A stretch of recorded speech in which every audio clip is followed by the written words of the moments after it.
The early morning air at JFK International Airport was thick with the crisp bite of December. Captain Olivia Carter walked through the terminal, her polished black shoes tapping steadily against the tiled floor. At 38 years old, she carried herself with the quiet confidence of a seasoned aviator, someone who had spent nearly 2 decades mastering the skies. 15,000 flight hours, combat experience with the Air Force, global commercial routes flown with flawless records. But none of that seemed to matter the moment she stepped into Titan Airways headquarters. This was supposed to be a historic day, her first flight as senior captain for one of the most prestigious airlines in the country. TA 372 New York to Los Angeles. A routine coast-to-coast journey. Olivia had spent weeks preparing, reviewing every detail of Titan's flight protocols, ensuring she was ready to execute a seamless flight. As she entered the crew lounge, the murmur of morning conversations dimmed slightly. She was used to that. Less than 1% of commercial airline pilots were black women, and she had spent a lifetime standing out in rooms that weren't built with her in mind. She poured herself a coffee, the rich aroma filling the space, when a voice called from behind. "Captain Carter, right?" Turning, Olivia found herself face to face with Captain Jonathan Pierce, a tall, broad-shouldered man in his 50s with the 4 gold stripes of a senior Czech pilot. His salt and pepper hair was neatly combed, his uniform pristine. His smile was polite, but his eyes? Calculating. "Welcome to Titan," he said, shaking her hand firmly. "Thank you, sir," Olivia replied, matching his grip. "Looking forward to the flight." Before Pierce could respond, another man entered the room, William Foster, the airline's vice president of operations. With his graying mustache and stiff posture, Foster looked like someone who had spent his entire career in boardrooms rather than cockpits. "There's been a change of plans," Foster announced. His voice was clipped, formal. "Captain Pierce will be taking command of Flight 372 today." Then, without missing a beat, "Captain Carter, we need you to wait outside." Silence gripped the room. The moment the words left his mouth, Olivia felt the shift in the air. The way the flight crew exchanged uneasy glances. How some looked down at their coffee cups, while others simply watched. She straightened her shoulders, forcing herself to remain composed. "May I ask why?" Foster didn't look at her. Instead, he exchanged a brief glance with Pierce before answering. "San Francisco is a challenging approach given your limited experience with Titan's procedures. We decided to reassign you." A flicker of anger tightened Olivia's jaw. 78 successful landings at SFO. 3 during extreme turbulence. Experience wasn't the issue. "With all due respect," she said evenly, "my qualifications were reviewed thoroughly during my hiring process. I've flown into LAX and SFO more times than I can count, in conditions far worse than today's clear skies." Foster's expression hardened. "This isn't up for debate. Please wait outside." Heat crept up her neck, but she refused to let it show. This wasn't the time to fight. Not yet. With deliberate calm, she set down her flight documents, turned on her heel, and walked out the door. The hallway was colder than she remembered. The hallway outside the briefing room was eerily quiet, save for the distant hum of jet engines beyond the terminal windows. Olivia Carter leaned against the cold wall, her hands resting at her sides, her fingers curled just slightly. She was still in uniform, still wearing the 4 gold stripes on each sleeve that signified her rank. But at that moment, standing outside while someone else flew the aircraft she was supposed to command, she might as well have been invisible. She exhaled slowly, forcing herself to stay calm. This wasn't the first time she had faced resistance in her career, far from it. She had dealt with skeptical captains, dismissive executives, and passengers who openly questioned whether a black woman should be flying their plane. But this felt different. Calculated. The door to the briefing room opened, and James Bennett, the first officer assigned to her flight, stepped out. A young, capable pilot with sharp instincts, James had always been professional, but today, he looked uncomfortable. "Captain," he said, his voice low. He glanced down the hallway as if making sure no one was listening. "I just wanted to say I think it's bull. What they did in there." Olivia's lips pressed together. "What did they say after I left?" James hesitated. "They called it standard procedure for new captains. But," he trailed off, shaking his head, "I've been here for 3 years. I've seen 4 new captains start, and not one of them got pulled from their first flight. A familiar heaviness settled in Olivia's chest. And who's flying in my place? James shifted uncomfortably. Pierce. I was reassigned as his first officer. Olivia nodded, already suspecting as much. And me? They're putting you on flight 442 to Seattle, James said. You won't be in command. Just shadowing. The name of the assigned captain hit her like a blow. Gerald Matthews. Titan Airways' most senior captain. A man whose reputation for resisting diversity in the pilot ranks was no secret. Olivia had never met him, but she had heard enough. A good pilot, no one disputed that, but notorious for making life difficult for anyone he didn't believe belonged in the cockpit. She inhaled through her nose. I see. James hesitated, then lowered his voice. Look, if you want to file a complaint, I'll back you up. Olivia met his gaze. She appreciated the offer, but she knew how this worked. Filing a complaint on her first day would mean branding herself as difficult before she even had a chance to prove herself. She had spent years navigating these waters, knowing when to push back, and when to bide her time. Not yet, she said. Let me handle this flight first. James nodded, understanding the unspoken calculation. Good luck with Matthews. He can be old-fashioned. Olivia almost laughed at the euphemism. I've dealt with old-fashioned before. James gave her a small, knowing nod before heading back toward the briefing room. Olivia turned on her heel, heading toward the gate for flight 442. If they wanted her to shadow a flight, fine. But she wasn't going to sit in the jump seat and be ignored. She was going to watch. And she was going to learn. Flight 442. The first red flag. The pre-flight briefing was brief. Captain Gerald Matthews barely acknowledged Olivia's presence. He was in his early 60s, with thinning gray hair and an expression permanently etched into a scowl. You'll be in the jump seat today, he said flatly, barely looking at her. The first officer, Peter Lawson, looked just as uneasy as James had.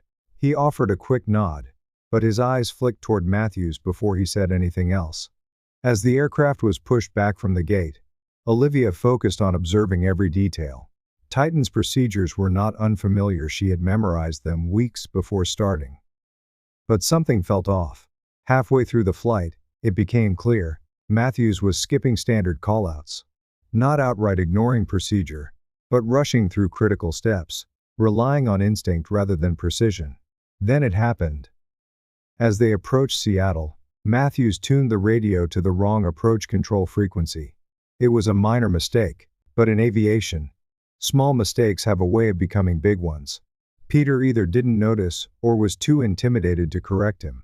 Olivia hesitated for only a second before deciding to step in. Captain, she said evenly. I believe Seattle approach is on 128.35, not 124.75. The cockpit went silent. Matthew's shoulders stiffened. For a moment, she thought he might ignore her. Then, without a word, he checked the chart and adjusted the frequency. That's correct, he said through clenched teeth. Thank you, Captain Carter. The words sounded painful for him to say. The flight landed smoothly in Seattle, and as they taxied to the gate, Matthews finally turned to look at her. You've got a good eye, he admitted, his voice flat. Most wouldn't have caught that. Thank you, sir, Olivia replied evenly. But then his expression hardened. Don't misunderstand, he added. One good catch doesn't make you Titan material. This airline has standards, traditions. Not everyone fits.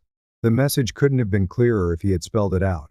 Olivia felt a cold anger settle in her chest. She met his gaze, unwavering. With respect, Captain, she said, her voice even, traditions evolve. They have to. Matthew's pale blue eyes stayed locked on hers for a moment, before he scoffed and turned away. Olivia didn't miss the way Peter's hands tightened on the control panel.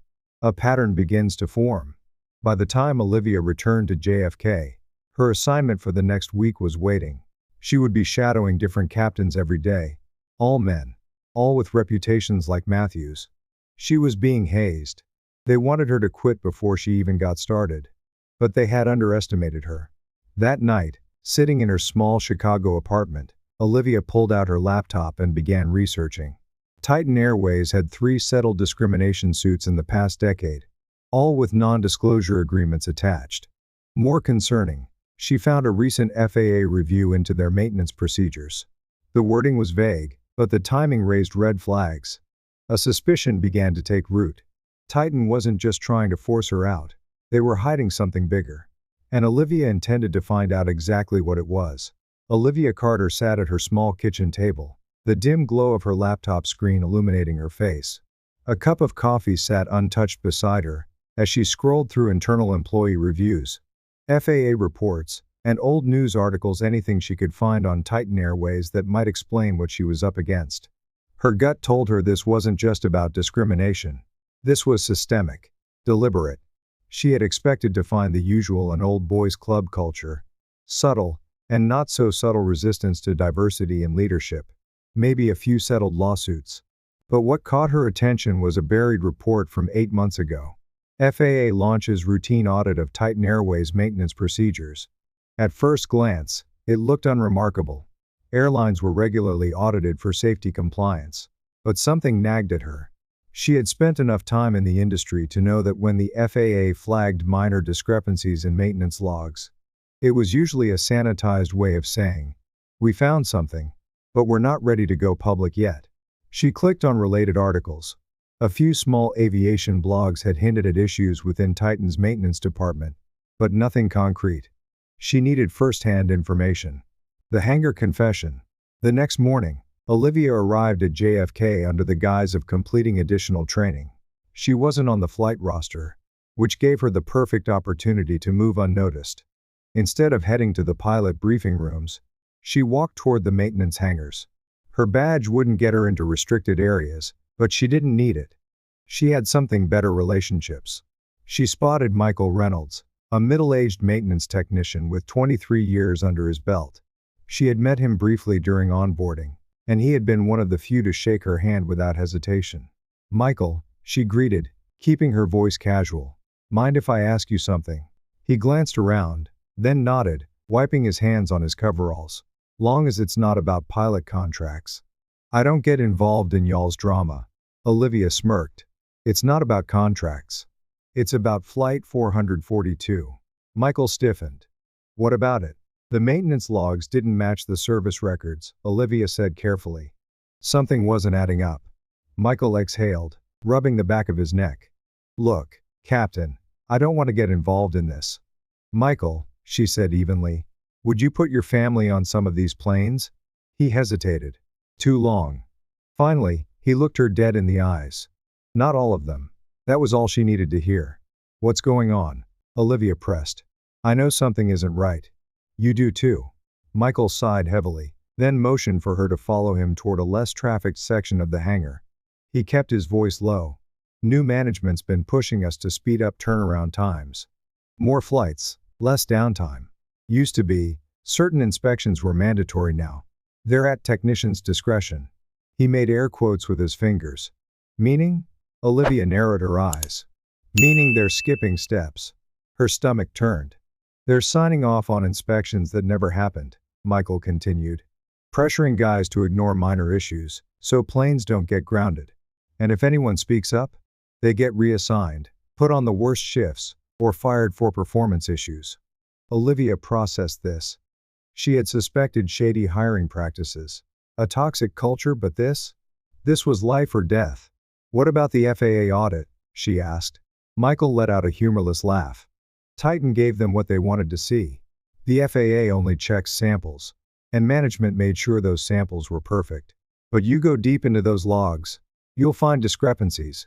He paused, then added, "They're keeping old planes in rotation that should have been retired years ago. Some of these aircraft? One bad storm away from disaster." A chill ran down Olivia's spine. She had spent her whole career ensuring that every cockpit she stepped into was safe. That passengers trusted her, trusted the machine she was flying. But if what Michael was saying was true, Titan Airways was playing Russian roulette with people's lives. A dangerous pattern that night. Olivia cross-referenced Titan's recent maintenance logs with public FAA records. The pattern was undeniable.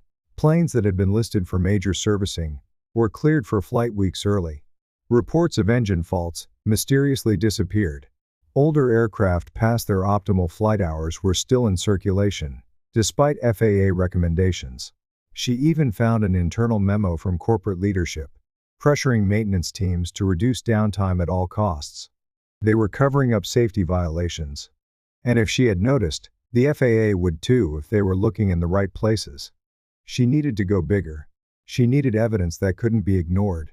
A whisper turns into a storm over the next week. Olivia gathered allies. She found Lauren Kim, a flight attendant who had witnessed multiple mechanical issues being dismissed mid-flight. She still had photos proof that Titan was knowingly allowing faulty planes to fly. She met with James Bennett again, who had overheard a senior pilot joking about how Titan's shortcuts had saved the company millions. And she kept in contact with Michael, who, after much hesitation, gave her a USB drive filled with months' worth of suspicious maintenance records. Be careful, he warned. If they find out you have this, they won't just try to fire you. They'll destroy you. Olivia took the drive and closed her fingers around it. Let them try. The point of no return. By the end of the week, she had more than enough to blow the whistle. The only question was, how far was she willing to go? Sitting in her apartment, staring at her phone, she made her decision. She dialed a number she had saved for weeks. It rang twice before a familiar voice answered. Zoe Carter, Litigation and Aviation Law. How can I help you? Olivia inhaled sharply. Zoe, I need you to put me in touch with your FAA contact. Now. A pause. You sure about this? Olivia looked down at the USB drive, then at the stacks of documents spread across her table. I've never been more sure of anything in my life. The decision had been made. No turning back. Olivia Carter sat in her car outside Titan Airways headquarters, gripping the steering wheel. She had spent the past week collecting undeniable evidence, maintenance logs, internal memos, whistleblower accounts. It all pointed to one chilling reality. Titan Airways was deliberately covering up safety violations to keep flights running and profits soaring. She had already contacted her sister, Zoe, a seasoned aviation attorney, who had put her in touch with an FAA investigator. Tomorrow morning, she would hand over everything. But first, she had to get through today. Because Titan wasn't just going to let her walk away. The call to the FAA that morning, Olivia met with Daniel Mercer, a senior investigator at the Federal Aviation Administration. They sat in the corner booth of a small cafe near LaGuardia, away from prying eyes. Mercer, a sharp-eyed man in his mid-50s, listened intently as Olivia laid out the details. When she finished, he exhaled and leaned forward. You understand what you're doing here, Captain Carter? He asked, his voice measured. This isn't just blowing the whistle on one bad mechanic or a single violation. You're taking on an entire airline. I know, Olivia said firmly. But if I don't do this, people will die. Mercer studied her for a long moment, then nodded. We're opening an investigation immediately. But you should be careful. Titan will retaliate. They always do. Olivia smirked. Let them try. Titan strikes first. By the time Olivia arrived at Titan Airways headquarters, word had already spread. She could feel it in the stares, the hushed conversations that stopped when she walked by. Then, HR called her in. Sitting across from her was William Foster, the vice president of operations. His usual stiff demeanor was even colder than before. Captain Carter, he began, flipping through a file in front of him. We've received reports that you've been accessing restricted areas and soliciting information from employees beyond your clearance level. Olivia leaned back in her chair. I'm a senior captain. My clearance covers all operational areas of this airline. Foster ignored her. We've also been informed that you've been communicating with outside entities regarding internal company matters. He set his pen down. This is a direct violation of your confidentiality agreement. She knew where this was going. They were trying to scare her, push her out before she could cause any more damage. Am I being fired? Olivia asked calmly. Foster didn't blink. We're offering you the opportunity to resign. With a severance package, of course. Olivia almost laughed. The desperation was setting in. They knew she had them cornered. And if I don't? She pressed. Foster's expression darkened. Then you'll be terminated for cause. Your pilot's record will reflect insubordination, failure to follow company procedures, and creating a hostile work environment. Good luck getting hired anywhere after that. Olivia let the silence stretch before she finally spoke. William, she said, her voice controlled but sharp. Before I respond, you should know something. She reached into her bag and pulled out a folder, the same folder she had given to the FAA that morning. She placed it on the desk between them. At 9:00 a.m. today, I submitted a formal complaint to the FAA detailing systematic safety violations at Titan Airways. This report includes falsified maintenance records, internal memos pressuring employees to overlook issues, and first-hand testimony from multiple whistleblowers. Foster paled. Olivia wasn't finished. At 12:00 p.m., I sent similar documentation to the New York Times and the Washington Post. Their investigative teams are already working on it. And in case you think this problem can be buried, a third copy of everything has been placed in secure storage, with instructions for automatic release if anything happens to me. Silence. Foster's hands curled into fists. You're bluffing, he muttered. Olivia smiled coldly. Try me. The crack in the wall. An hour later, Titan Airways was in crisis mode. Executives scrambled, trying to contain the fallout before it spiraled out of control. But it was too late. The FAA had officially launched an investigation. The media had begun contacting former employees, gathering dirt. Stockholders were getting nervous. And Olivia? She wasn't fired. Not yet. Instead, Titan restricted her access, placing her on administrative leave pending an internal review. Which, in corporate terms, meant, we need time to destroy your credibility before we fire you. She expected this. What she didn't expect was the message that arrived late that night. The breaking point at 2:30 a.m., Olivia's phone buzzed. It was Michael Reynolds, the maintenance tech who had given her the USB drive. Michael, you need to see this. Hangar 3. Now. 15 minutes later, she was standing in the shadows outside Titan's maintenance hangar, heart pounding as Michael led her toward a locked storage area. He held up a small flashlight, illuminating a massive stack of maintenance reports. These are the ones they never filed, he whispered. Olivia flipped through them, her stomach churning. Engine faults that were supposed to ground flights? Ignored. Hydraulic failures reported and then erased. Critical repairs signed off by mechanics who didn't even work that shift. Then she saw the worst one. A report from 6 months ago detailing a structural crack in the fuselage of a Boeing 787. The repair recommendation? Immediate grounding. The follow-up? Cleared for flight. And the tail number? A plane that was scheduled to take off in 8 hours. Olivia's blood ran cold. She had everything she needed. But now, she wasn't just exposing corporate corruption. She had to stop a potential catastrophe before it happened. This fight wasn't just about Titan Airways anymore. It was about saving lives. And Olivia Carter wasn't backing down. Olivia Carter knew the battle had begun the moment she stepped into her apartment and saw the blinking red light on her answering machine. She hadn't used it in years. Who even left voicemails anymore? But something about the way it pulsed in the dark sent a chill down her spine. She pressed play. A distorted voice filled the room, deep and deliberate. Captain Carter, you don't know what you're getting yourself into. Walk away. Before you can't. A slow, controlled breath. Not fear. Calculation. She reached for her phone and called her sister. Zoe, Olivia said, skipping pleasantries. I need you to run a security check on my bank accounts, my employment file at Titan, and any other records tied to me. Zoe, sharp as ever, didn't ask why. She only said, give me an hour. Because this was just the beginning. The first blow, financial sabotage.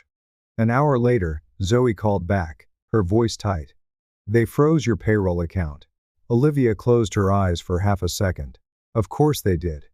Titan Airways had cut off her salary, likely under the pretense of administrative leave. She wasn't officially fired, which meant she couldn't collect severance or unemployment. Classic corporate retaliation. They're trying to starve you out, Zoe muttered. Olivia exhaled. I expected worse. You should, Zoe said grimly. Because that's not all. I ran a background check on you, the kind employers would see if they searched your name. A beat of silence. Olivia, Zoe continued, her voice dangerously low, Titan just flagged you for performance concerns. And get this, they added a report, claiming you were erratic and insubordinate in the cockpit. Olivia's stomach turned. She knew what Titan was doing. In the airline industry, pilot reputation is everything. A red flag in your file, even an unverified one, could blacklist you from the industry. If Titan succeeded, no airline would touch her. Zoe, Olivia said, her voice steely. You know what to do. Already on it, Zoe assured her. But Olivia, this is war now. I know. And Titan was just getting started. The power move, the media smear by morning, Titan Airways went on the offensive. They didn't issue a direct statement, no. That would make them look guilty. Instead, they leaked stories to industry insiders. Anonymous sources from Titan claimed Olivia was a troublemaker, a pilot who refused to follow company procedures and had questionable judgment in the cockpit. A well-placed journalist at a corporate-friendly news outlet ran a subtle but damaging piece. Former Titan captain under investigation for violating protocols. There was no mention of the whistleblowing. Just vague insinuations about her conduct and a carefully worded quote from a Titan spokesperson. While we cannot discuss internal matters, we take safety and professionalism seriously at Titan Airways. It was a masterclass in corporate gaslighting. The message was clear. She wasn't exposing corruption, she was just a bitter employee who got herself in trouble. The shadow war, Titan's internal cleanup. Meanwhile, inside Titan Airways, executives were in full panic mode. The FAA's unexpected investigation had thrown them into chaos. Inspections had begun, and employees were being questioned. That meant one thing: Titan needed to control the damage. Olivia received a message from Michael Reynolds, her contact in the maintenance division. Michael, they're shredding files, hiding logs. Management's pulling people into private meetings, pressuring them to stay quiet. Another message, this time from Lauren Kim, the flight attendant who had given her photographic proof of ignored safety concerns. Lauren, they reassigned me, pulled me from all my flights this week. They know. Titan was silencing witnesses. But Olivia had prepared for this. She had already sent everything to the FAA, the press, and Zoe's legal team. This wasn't just her fight anymore. But Titan wasn't finished yet. The threat turns personal that night. Olivia left her apartment to grab coffee from a nearby shop. She was walking back, her mind racing, when she noticed something.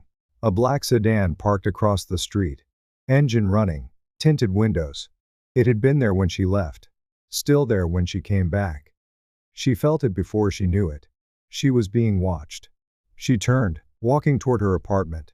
The car didn't move, but she saw the faint glow of a cigarette from the driver's seat. Someone inside, not acting, just waiting. For what? A scare tactic? A message? Either way, Olivia Carter didn't scare easy.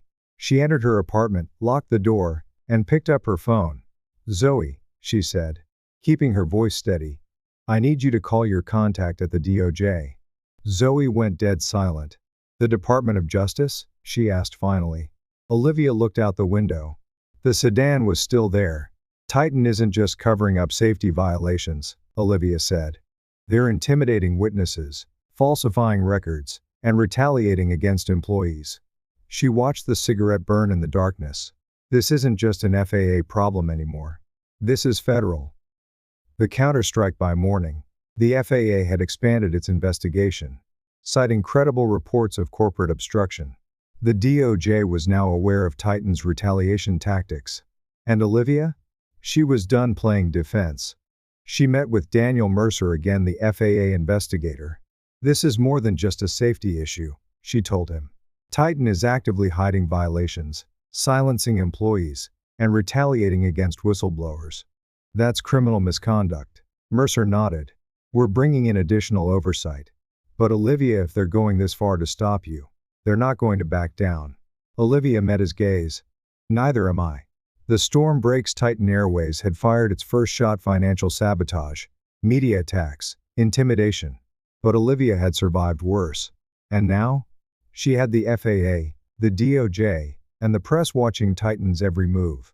The airline had one last option, a desperate one. If they couldn't silence Olivia, they'd have to destroy her credibility entirely. And they only had one card left to play. Frame her for something she didn't do. The final battle was coming. And Olivia Carter was ready. The morning air was thick with anticipation. Olivia Carter sat in a small, windowless conference room inside the Federal Aviation Administration's headquarters in Washington, D.C. Across the table from her was Daniel Mercer, the FAA investigator who had taken her case seriously from day one.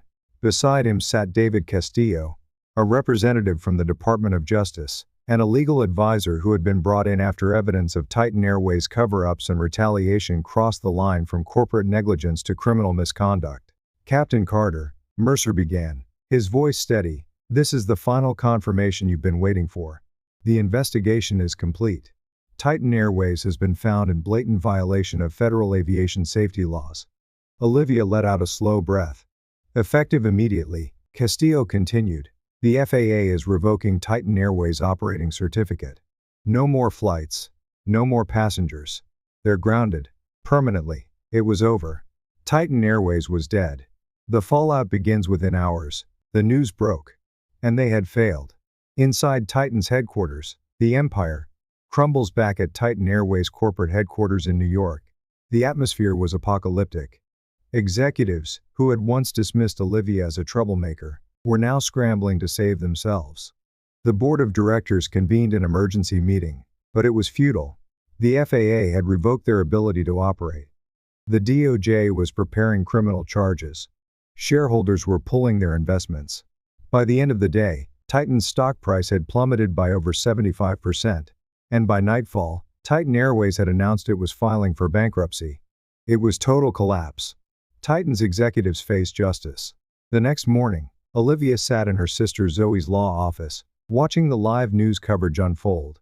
Breaking news out of Washington: several senior executives from Titan Airways have been placed under criminal investigation following the airline's collapse. Sources confirm that former Chief Operations Officer William Foster, Director of Flight Operations Richard Whitmore, and former CEO Thomas Barrett are all under scrutiny for their roles in the cover-up of safety violations. Olivia set down her coffee, her fingers tightening around the mug. Foster, Whitmore, Barrett. The three men who had sat across from her in that cold boardroom, telling her to resign or be destroyed. And now, they were the ones fighting for survival. The moment the world heard the truth. At 3:00 p.m., Olivia took the podium at a packed press conference in Washington, D.C. She wasn't just a pilot anymore. She was the face of a movement. The room fell silent as she spoke. "I became a pilot because I believed in the responsibility we carry every time we step into a cockpit. Passengers put their lives in our hands. It is not just a job, it is a sacred trust. Titan Airways betrayed that trust. They covered up maintenance failures, silenced employees who tried to speak out, and put profits above human lives. They thought they were too powerful to be held accountable. They were wrong.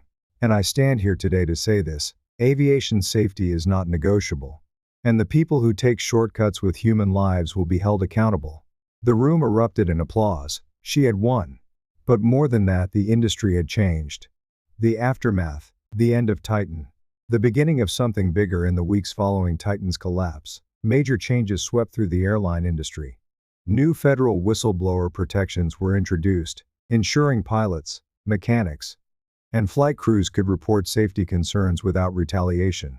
Aviation safety audits were overhauled, making it harder for companies to cover up violations. Airlines that had once ignored diversity and leadership were now actively seeking women and minorities for high-ranking positions. Olivia had forced an industry to wake up. And she wasn't done yet. One final message: on the morning of Titan Airways' final hearing, Olivia received an unexpected email. The sender? Richard Whitmore, the man who had once told her she would never fit in at Titan. His message was brief. "Captain Carter, after much reflection during my legal proceedings, I have come to recognize the harm caused by my actions and attitudes. While nothing can undo the past, I wanted you to know that your courage forced me to confront truths I had spent a lifetime avoiding. The aviation world is better because you refuse to be silenced. For whatever it's worth, after all this time, I am sorry." Olivia read the words twice, emotions conflicting inside her. Regret? Vindication? Closure? She typed a short reply. "Apology accepted. Captain Whitmore, the sky belongs to all of us." And with that, she pressed send. Epilogue. Flying into a new future 3 months later, Olivia sat in the captain's seat of a brand new Boeing 787 Dreamliner, wearing the uniform of Atlantic Airways, the company that had replaced Titan Airways. Her first officer, a young black woman named Tasha Williams, adjusted the flight controls beside her. "Beautiful day for flying," Olivia commented as they reached cruising altitude. "Perfect," Tasha agreed. After a pause, she added, "Captain, I just wanted to say what you did at Titan. It's why I never gave up on aviation." Olivia smiled. "The sky belongs to all of us." First Officer Williams. "Never forget that." As they soared through the clouds, Olivia thought about the words that had started it all. "Captain Carter, we need you to wait outside." And how those words had ignited a movement. Because sometimes, the most important journeys begin with a door closing in your face. But the sky? The sky has no doors. Only endless horizons waiting to be crossed. And Olivia Carter was ready to fly. The sun was just beginning to rise over Washington, D.C., casting long shadows over the federal courthouse where Titan Airways' former executives were about to face the full weight of the law. Olivia Carter sat in the gallery, watching as the consequences unfolded. The courtroom was packed with journalists, industry professionals, and families who had unknowingly put their lives in danger flying with Titan. The tension was palpable as Judge Eleanor Hastings entered, her sharp gaze sweeping across the room before settling on the defendants. At the front of the courtroom sat the men who had tried to destroy her. William Foster, Titan's former chief operating officer. Richard Whitmore, former director of flight operations. Thomas Barrett, the ex-CEO who had orchestrated the retaliation campaign against her. They had come into the hearing looking confident, their high-powered lawyers whispering in their ears. But that confidence had evaporated the moment the first witness took the stand. Because Titan Airways' sins were now public record. And there would be no escape.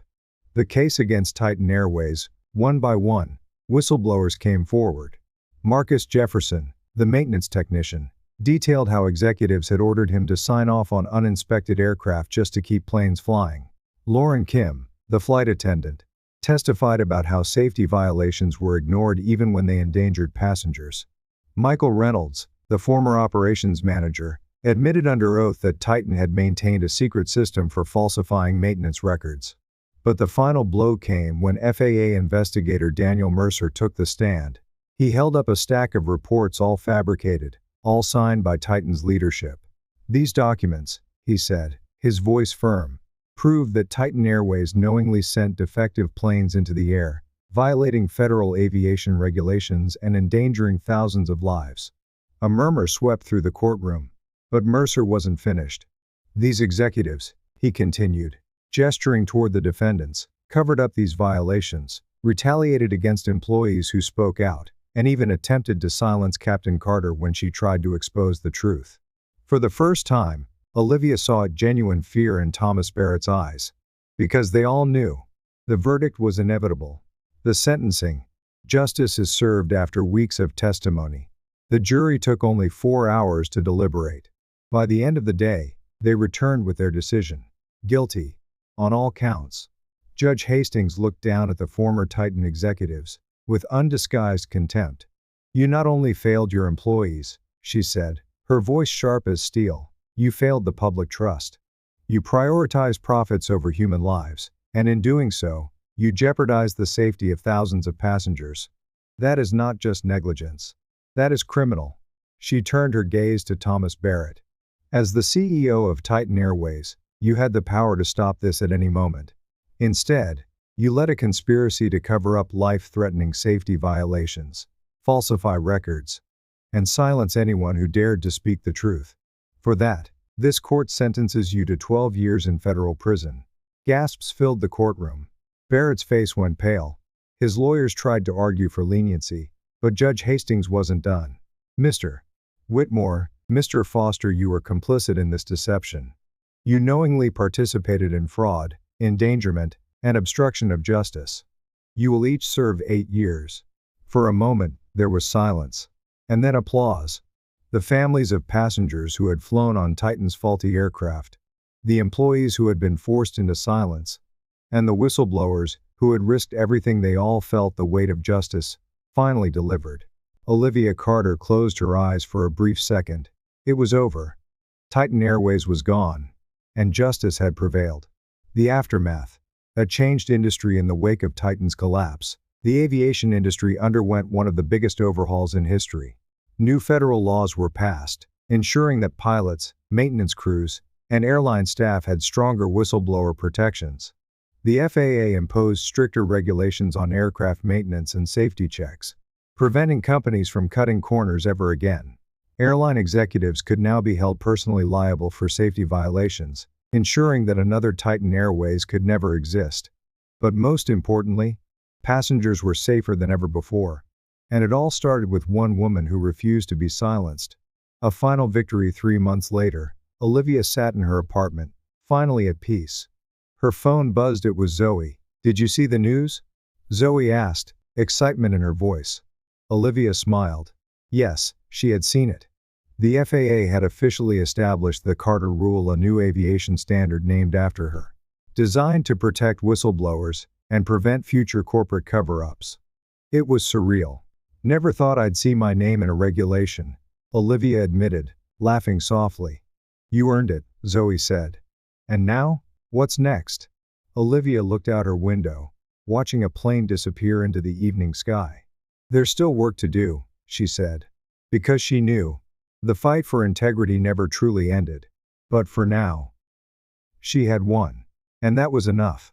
The airport terminal hummed with quiet efficiency as Olivia Carter pulled her flight bag behind her, walking toward Gate 27. The past 6 months had been a whirlwind. The aviation industry had changed forever.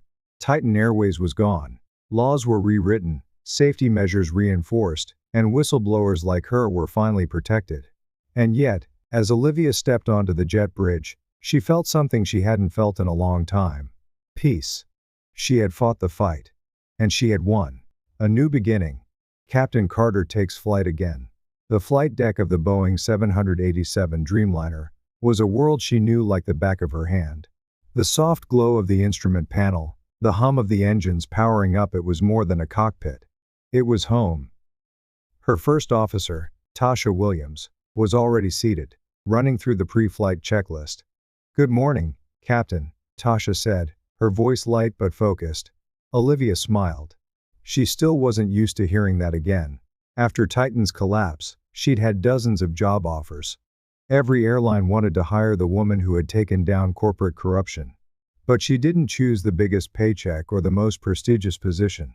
She chose Atlantic Airways, a company that had rebuilt itself on integrity, safety, and trust. A company that believed in people like her. "The flight that changed everything." "Pre-flight checks are complete," Tasha said. "Thank you, First Officer," Olivia replied, settling into her seat. As they taxied to the runway, Olivia glanced out the window. At the control tower, the runways, the endless sky stretching beyond the horizon. This was where she belonged. For so long, she had fought to prove she deserved to be here. And now, there was no more doubt. She had earned it. The sky has no doors. As the aircraft accelerated down the runway, Olivia felt the familiar rush of takeoff. The engines roared, the wheels left the ground, and the weight of the world dropped away. She guided the aircraft upward, breaking through the clouds, into the endless blue expanse above. Tasha exhaled, glancing over. "Smooth as ever, Captain." Olivia smiled. "It's what I do." And as they leveled off at cruising altitude, she thought about the words that had started it all. "Captain Carter, we need you to wait outside." They had tried to shut her out, but she had walked right through them. Because the sky has no doors, only horizons waiting to be crossed. And Olivia Carter was finally free. Olivia Carter's story is more than just a battle against corruption. It's a testament to the power of integrity, courage, and resilience. In life, we all face moments when doing the right thing feels impossible. The pressure to stay silent, to conform, or to look the other way can be overwhelming. But as Olivia proved, speaking up for what's right is always worth it, no matter the cost. For many, especially those who have spent decades in the workforce, her story is a reminder that experience and wisdom matter. The values we've built our lives on, honesty, hard work, and fairness, are the same values that can change the world when upheld against injustice. Her journey also teaches us that persistence pays off.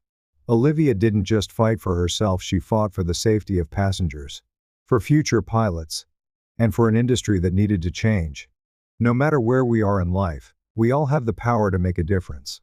Sometimes, the biggest impact starts with one person refusing to back down.